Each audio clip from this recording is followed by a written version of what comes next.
কুমিল্লা, ফেনী এবং নোয়াখালীতে ঠিক এই মুহূর্তে বন্যার পরিস্থিতি খুবই ভয়ানক।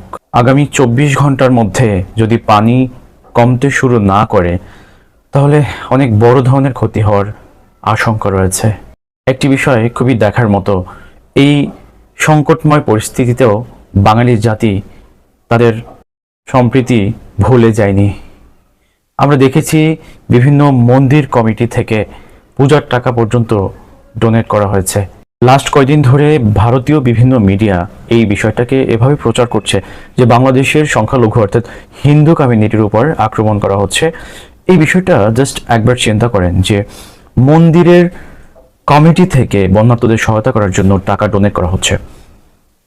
এই বন্যায় মন্দির, মসজিদ সবই তো ডুবে গেছে।